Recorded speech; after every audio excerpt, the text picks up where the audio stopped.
Hunter 88 et Denver 74 étaient arrivés à la ville d'Athéna. À la ville d'Athéna, leur but était simple: retrouver une balise comportant un bruit, des vêtements, ainsi que des vivres et de l'eau. Leur but était simple: retrouver cette balise.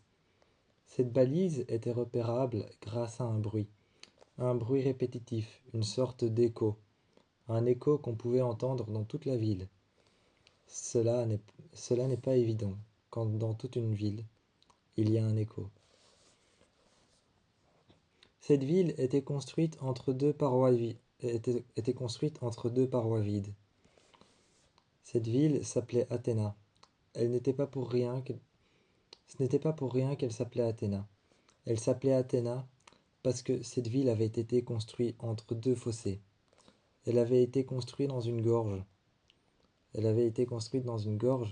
Mais la particularité de ces gorges, c'est que derrière les murs qui paraissent être des murs solides, de grands rochers énormes, dans lesquels il doit certainement y avoir des cavités, ou dans lesquels il doit certainement y avoir des grottes. Ces murs, en fait, derrière ces murs, il se trouve que tout est vide. Tout est creusé, tout est vide, et là où il vit quelque chose. Il vit quelque chose de vivant et d'organique, de minuscule, d'invisible à l'œil nu, mais qui pourtant produit un bruit. Un bruit, une sorte d'écho, répétitif encore et encore. Une sorte de bruit sourd. Mais le bruit que eux cherchaient était un bruit plus léger, un bruit plus strident. Et la balise se trouvait à l'intérieur. Une fois qu'on est rentré dans ces grottes, il y avait des sortes de petits atomes, des petits atomes blancs, qui flottaient partout dans l'air. Ces petits points blancs qui flottaient partout dans l'air qu'on pouvait apercevoir, c'était ces petites formes de vie. Ces petites formes de vie qui avaient pris vie à l'intérieur de cet endroit. Ils avaient réussi à y vivre grâce à l'humidité qui s'était collée aux parois. Mais à l'intérieur des grottes, il y avait bel et bien rien du tout. Juste un énorme trou noir à l'intérieur des grottes. On est rentré par une cavité, une sorte de grotte sur le côté. Mais derrière les murs, derrière les énormes rochers noirs qui étaient toxiques et qui reflétaient une lumière blanche. Derrière ces rochers qui reflétaient une lumière blanche, qui reflétaient une lumière noire et qui reflétaient même une lumière de temps en temps éblouissante, si éblouissante qu'on ne pouvait pas regarder les rochers fixement, qu'on ne pouvait pas les regarder dans les yeux. Ces rochers, on ne pouvait pas les regarder dans les yeux. Il faisait aussi couler une sorte de lave comme du goudron en fusion, un peu comme du magma noir. Il faisait couler une sorte de lave, un peu comme de la sève d'un arbre. C'était collant, visqueux, ça sentait mauvais. Ça sentait comme du goudron, comme dans une centrale électrique abandonnée, ou alors comme simplement des produits ou des déchets toxiques. On est rentré à l'intérieur avec un masque à gaz qu'on a mis sur notre nez, avec des lunettes de protection en verre qui nous montraient l'envergure et la masse qu'il y avait entre les rochers. Cette masse qu'il y avait entre les rochers et les différents couloirs, les différentes cavités à l'intérieur. Ces lunettes nous montraient la masse qu'il y avait entre les différents rochers et la longueur des couloirs qu'on devait traverser. Des longs couloirs, des longues cavités. Quand on avait quelque chose devant nous, comme par exemple cette lave noire qui coulait le long des murs, les lunettes les analysaient aussi, et nous disaient de quoi elles étaient faites. De magma apparemment. De magma noir, mais surtout de pierres, de rochers noirs.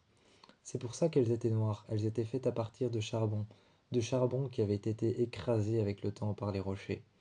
Elles étaient faites aussi de pierres noires, des pierres qui avaient été broyées à cause de l'érosion. Je mettais ma main sur les murs et je sentais les petits bouts de pierre, je sentais les pierres brisées à l'intérieur de la lave. Je voyais ce reflet jaune qu'il y avait sur la lave aussi, un reflet jaune qui était assez brillant, un peu comme du vernis pour le bois. Je voyais ce reflet jaune sur la lave noire, Quand je le regardais, j'en mettais sur ma main.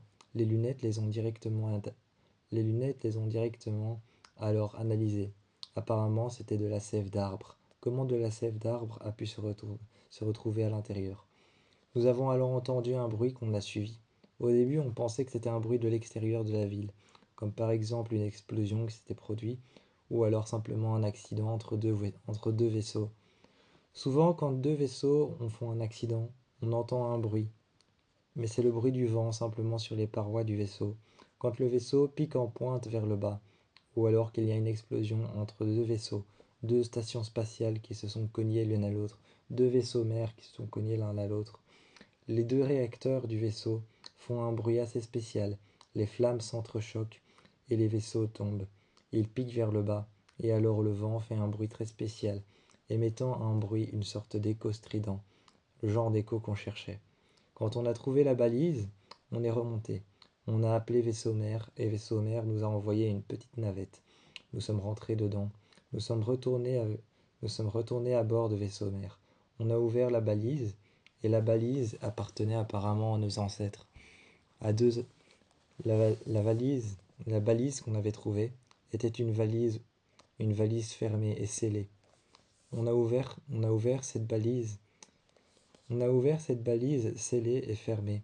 À l'intérieur, des vêtements, des combinaisons comme les nôtres, des vivres, de la nourriture, de l'eau.